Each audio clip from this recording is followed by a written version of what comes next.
नमस्कार, मैं नवीन NY maths में आप सबका एक बार फिर से स्वागत करता हूं।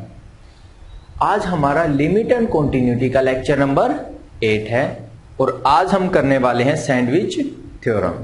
कौन सी थ्योरम करेंगे आज हम? Sandwich theorem. अब सैंडविच का नाम सुनते ही अगर आपके मुंह में पानी नहीं आया तो ये चौंकाने वाली ही बात है, ठीक है। सैंडविच का नाम सुनते ही पानी आना चाहिए मुंह में, क्लियर। तो आज हम करने वाले सैंडविच थ्योरम और ये हमारी लिमिट एंड कॉन्टिन्यूटी का लास्ट लेक्चर है, मतलब थ्योरेटिकली लास्ट लेक्चर है। इसके बाद एक लेक्चर और रखेंगे जिसमें हम प्रीवियस स्टैट ईयर क्वेश्चंस को डिस्कस करेंगे, ठीक है। तो आज की जो थ्योरम है वो क्या है? Sandwich theorem. अब देखो ये सैंडविच थ्योरम है क्या, और इसको समझने के लिए अगर मैं सैंडविच की बात करूं तो सैंडविच में क्या होता है? एक ब्रेड होता है ऊपर, इसके बीच में समथिंग कुछ मटेरियल होता है और नीचे फिर से एक और ब्रेड आ जाता है। अब इसको प्लीज बर्गर मत बोल देना भाई, याद रखना इसको सैंडविच बोलेंगे हम, ठीक है। हालांकि ये बर्गर टाइप बनाया मैंने, लेकिन ध्यान रखना एक ऊपर ब्रेड है, एक नीचे ब्रेड है और बीच में कुछ कुछ क्या हो गया? मटेरियल हो गया, क्लियर। अब सैंडविच की तरह देखो, हमें ऊपर वाले ब्रेड का बिल्कुल क्लियर है, नीचे वाली ब्रेड का बिल्कुल क्लियर होता है, बट इस मटेरियल का हमें क्लियर नहीं होता कि एक्चुअल में ये मटेरियल है क्या। कुछ एक का आइडिया होता, पूरे मटेरियल का आइडिया नहीं होता कि इसमें उसने क्या क्या डाला है बनाने वाले ने, ठीक है। तो ऐसी ही कुछ हमारी क्या है? सैंडविच थ्योरम है। क्या कहती है सैंडविच थ्योरम? कि मान लो मेरे पास कोई एक ऐसा फंक्शन है g(x) जिसका मुझे नहीं पता, मतलब फंक्शन का पता है लेकिन उस पर लिमिट अप्लाई कैसे करते उसका नहीं पता, क्लियर। तो इसके लिए हम क्या कर लेते हैं? दो फंक्शन और कंसीडर कर लेते हैं कि एक फंक्शन होगा f(x), एक फंक्शन होगा h(x). और वो किस टाइप से चूज करते हैं कि जो g(x) है मेरा वो f(x) से ग्रेटर देन और इक्वल टू होना चाहिए और h(x) से लेस देन और इक्वल टू होना चाहिए, क्लियर। एक कंडीशन तो हम ये रखते हैं। सेकंड, ये जो दोनों फंक्शन हम चूज करते हैं ये इस टाइप से करते हैं कि जब मैं इन पे लिमिट अप्लाई करूं, से limit x tends to a, तो जो मेरा f(x) है वो किसके इक्वल हो? Limit h tends to a h(x) के इक्वल हो, और वो कोई फाइनाइट वैल्यू दे, वो कोई क्या दे? एक फाइनाइट वैल्यू दे, क्लियर। फर्स्ट कंडीशन ये हो। सेकंड कंडीशन वो इसको सेटिस्फाई करते हो, कौन? f और hx जो हमने चूज किए हैं, ठीक है। अगर ये दोनों सिचुएशन हो जाती हैं तो उस टाइम पे मैं बोल सकता हूं कि जो मेरी लिमिट होगी, limit x tends to a, limit x tends to a, g(x) जो है वो भी किसके इक्वल हो जाएगी? l के इक्वल हो जाएगी। g(x) भी किसके इक्वल हो जाएगी? l के इक्वल हो जाएगी, क्लियर। मानो कि ये नीचे वाला ब्रेड है, ये ऊपर वाला ब्रेड है, क्लियर। बीच में कुछ कुछ मटेरियल है, एक कंडीशन हो गई। उसके बाद इसने लगाई लिमिट लगाई, यानी कि जब उसने दोनों को अच्छे से फ्राई वगैरह कर दिया तो क्या बना? एक स्पेसिफिक टर्म बन गई जिसको हमने बोला सैंडविच, ठीक है। तो यही कहता है कि एक फाइनाइट वैल्यू आ गई से l, क्लियर। अब जो सैंडविच बन गया तो क्या उसमें जो इस बीच वाला मटेरियल था क्या वो सैंडविच में काउंट नहीं होगा? वो भी तो सैंडविच में काउंट होगा ना, यानी कि उस लिमिट की वैल्यू भी क्या आ जाएगी? l आ जाएगी। ये हमारा क्या था? Sandwich theorem. क्या थी ये? Sandwich theorem. यानी ये कहता क्या है मैथमेटिकली कि इफ मेरे पास ये कंडीशन है कि if f(x) is less than equal to g(x) less than equal to h(x) and limit x tends to a f(x) is equal to limit x tends to a h(x) is equal to से l, then जो limit होगी, limit x tends to a g(x) है वो भी किसके equal हो जाएगी? l के इक्वल हो जाएगी, क्लियर।